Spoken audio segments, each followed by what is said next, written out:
In the early morning hours of September 2023, on a stretch of river in the Cascade foothills of Northern California that had not run free in over a century, operators at Iron Gate Dam began lowering the reservoir behind it for the last time. The procedure had a name in the project documents: controlled drawdown. What it amounted to was the beginning of an end. The drawdown was slow. The water level dropped a few inches per day, then faster. The sediment that had been accumulating behind the dam since 1964 began moving downstream in brown pulses, settling into a river that was relearning the shape it had before concrete interrupted it. The fish ladder bolted to Iron Gate's concrete face, which salmon had been using for 6 decades to bypass a dam that should never have been built where it was, became redundant. Then the dam itself came down. Iron Gate was the 4th and final of the Klamath River dams to be removed. By the time the last of its concrete was gone, the Klamath River had been restored to continuous free-flowing water for the first time since 1918. That year, Copco No. 1 Dam had blocked the river in the Cascade Range foothills of southern Oregon and northern California, severing the salmon from roughly 420 miles of spawning habitat they had been using since the last ice age.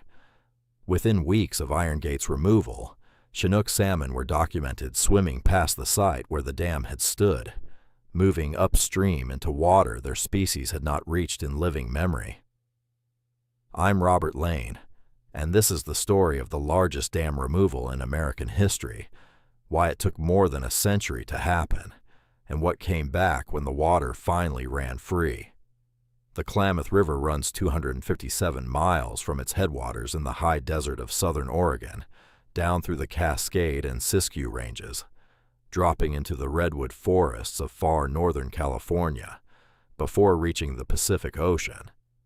It is the second largest river on the California coast by volume, carrying more water than the Sacramento through its lower reaches in high water years. The watershed it drains is roughly 16,000 square miles, taking in parts of Oregon and California, and for most of its geological history, it was one of the most productive salmon rivers on the Pacific coast of North America. The indigenous communities of the Klamath Basin, the Karuk, the Yurok, the Shasta, the Modoc, the Klamath tribes, built their cultures, their diets, their economies, and their ceremonial lives around the salmon runs. Historical estimates of the pre-contact salmon runs on the Klamath Range between 800,000 and 1 million fish returning annually across multiple species: Chinook, Coho, Chum, and Steelhead. The Yurok tribe, whose territory occupies the lower 45 miles of the river, maintains the largest tribal fishery in California. In years when the runs were strong, salmon made up the majority of the Yurok diet. The Karuk, whose ancestral territory runs along the Middle River, have fished the Klamath for at least 10,000 years and hold the Pikyov Field Institute, their own research organization that has been documenting the river's ecological decline since the 1990s. For both tribes, salmon is not simply a food source. It is the organizing principle of their ceremonial calendar, their trade relationships, their language, and their legal rights under treaties that the United States government signed and subsequently treated as inconvenient suggestions, whenever honoring them conflicted with agricultural or industrial interests upstream. The river the dams interrupted was not in perfect condition when they arrived. Hydraulic gold mining in the 19th century had already loaded the Klamath with sediment, turning sections of it temporarily orange. Logging across the watershed had increased runoff and raised water temperatures in the lower river through the summer months. The estuary at the river's mouth had already been altered by jetty construction intended to keep the harbor entrance navigable. But the salmon runs were still substantial enough in the early 20th century to support both a commercial ocean fishery and tribal subsistence fishing along the river's full accessible length. The river was damaged. It was not broken. Then came the concrete. Copco Number 1. Dam was completed in 1918 by a private utility seeking to generate hydroelectric power for the growing towns of southern Oregon. It stood 132 feet high and blocked the main stem of the Klamath at a narrow canyon in Siskiyou County, California. It was built without a fish passage of any kind. The salmon runs that had moved through that canyon for thousands of years were cut off immediately and permanently. The fish could not jump a 132-foot concrete wall. Copco Number 2 followed in 1925, a smaller diversion dam a few miles downstream from the first. J.C. Boyle Dam was built in Oregon in 1958. Iron Gate Dam, the lowest and furthest downstream, was completed in 1964 and fitted with a fish ladder that allowed salmon to continue past it, while remaining blocked by the 3 upstream dams it had been built to serve. Together, the 4 dams generated a combined peak capacity of roughly 169 megawatts, enough to power a modest city, modest by modern standards, and produced at the cost of 420 miles of salmon river. What the dams did to the Klamath was not immediate in every dimension. The salmon below Iron Gate continued to run. The Yurok and Karuk fished them. Commercial fishing boats worked the river mouth. But the river changed in ways that accumulated slowly and then collapsed fast. The reservoirs behind the dams were shallow and warm, ideal conditions for cyanobacteria, the blue-green algae that produces toxins dangerous to fish, dogs, livestock, and humans. Each summer the reservoirs bloomed. The toxins in the warm water flushed downstream into the reaches where the remaining salmon lived. Water temperatures in the lower Klamath began regularly exceeding the threshold at which adult Chinook salmon can survive. In the fall of 2002, between 34,000 and 70,000 adult Chinook salmon died in the lower Klamath River. The bodies stretched for miles along the banks. The fish had returned from the ocean to spawn and found water temperatures too high to survive in, and river flows too low to allow them to move quickly through the warm sections. It was the largest adult salmon die-off ever recorded in the history of the American West, and it happened in full view of Yurok and Karuk fishers, who had been warning for years that the river was failing. The die-off changed the politics of the Klamath. Before 2002, dam removal had been discussed in conservation circles, but was widely treated as a maximalist position, the end point of an argument rather than a practical near-term proposal.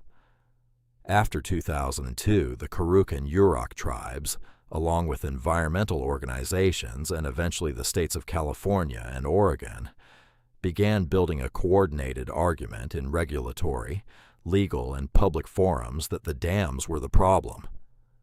Not a partial problem, not one factor among many competing pressures, but the structural cause of a river system in progressive biological failure. The 2002 die-off gave that argument a specific, documented, photographed body count. The utility that owned the dams, PacifiCorp, a subsidiary of Berkshire Hathaway Energy, had to apply to the Federal Energy Regulatory Commission for renewal of its operating licenses. The dam's licenses were expiring.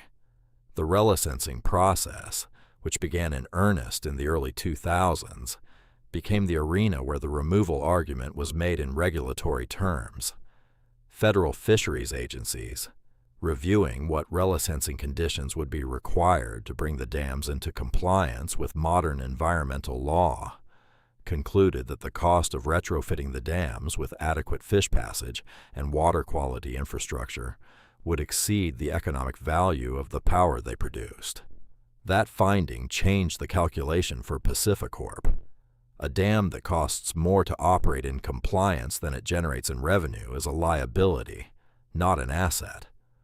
Negotiations between PacifiCorp, the states of California and Oregon, the Karuk and Yurok tribes, and federal agencies produced the Klamath Hydroelectric Settlement Agreement in 2010. The agreement established a process for dam removal and committed Pacificorp to contributing up to $200 million toward the cost, with the states covering additional funds through a surcharge on Pacificorp ratepayers in California and Oregon. Congress was supposed to authorize the agreement. Congress did not. For years, the implementing legislation stalled, caught in disputes over water rights in the Upper Basin, irrigation allocations for farmers in the Klamath Project, who had been drawing from the river since the early 20th century, and the political complications that attach to any federal decision that removes infrastructure some constituents have built their operations around. The agreement was amended and resubmitted.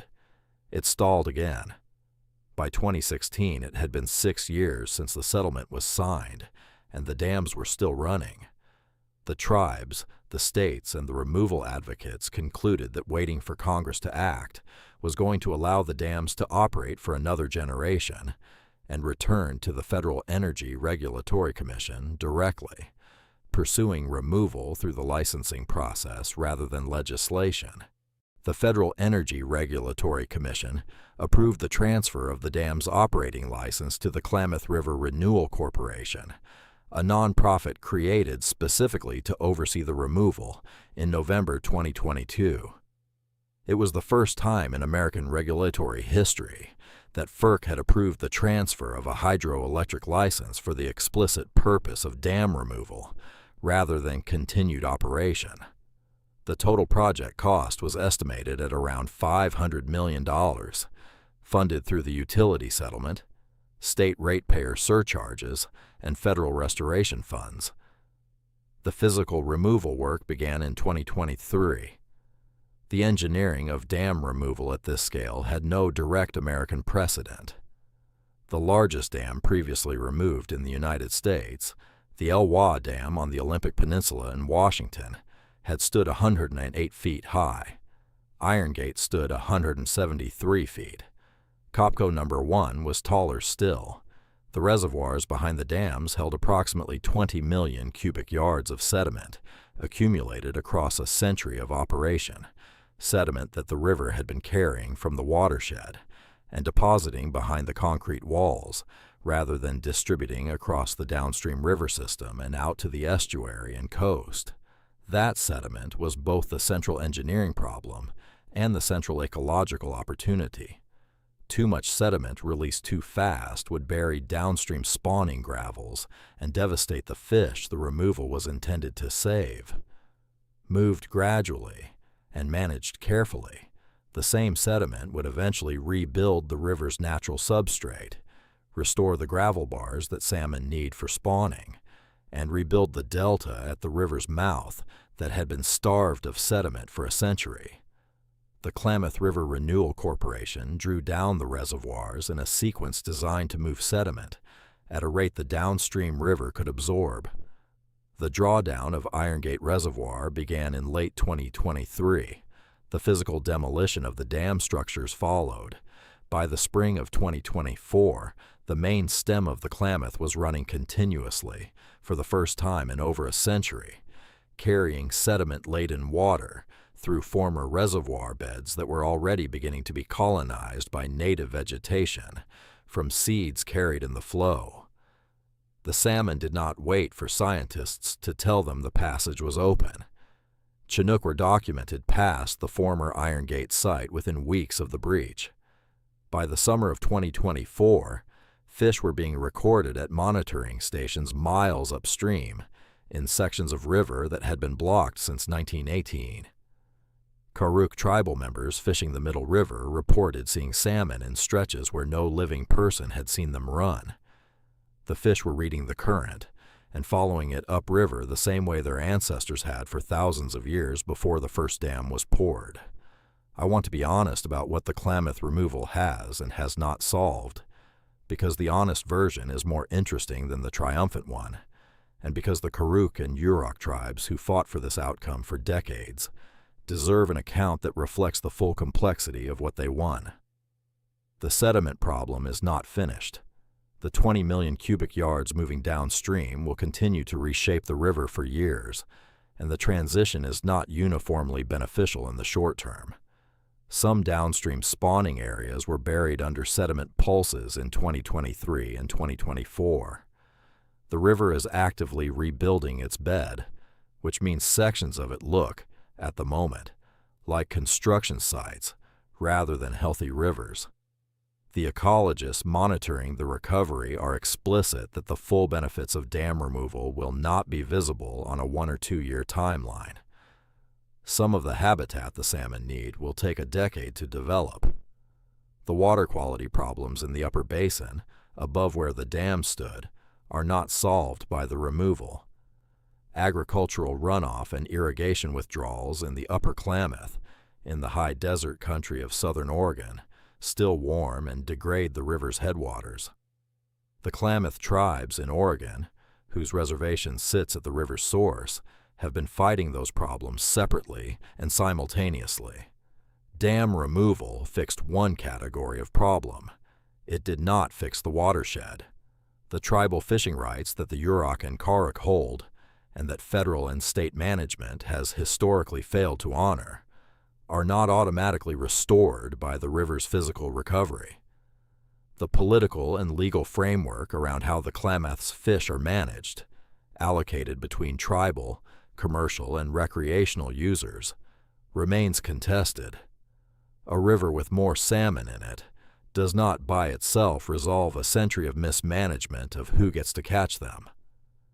What the Klamath removal does prove, in real and measurable terms, is that rivers remember. The salmon that moved upstream past the former Iron Gate site in the fall of 2024 were not following learned routes. No living salmon had ever swum those upper reaches. They were following the current, reading the gravel, responding to water temperature and chemistry the way salmon have been doing for millions of years. The biological knowledge required to use a river is carried in the fish, not in the infrastructure. The river was ready before anyone built a monitoring station to confirm it. The Karuk tribe has a phrase for what the river is doing. They describe the salmon's return as the river healing itself. The biology, when you actually look at what happened in the weeks after Iron Gate came down, makes that description accurate in a way that goes beyond metaphor. The concrete came out across several months of controlled demolition. The sediment moved downstream in brown pulses.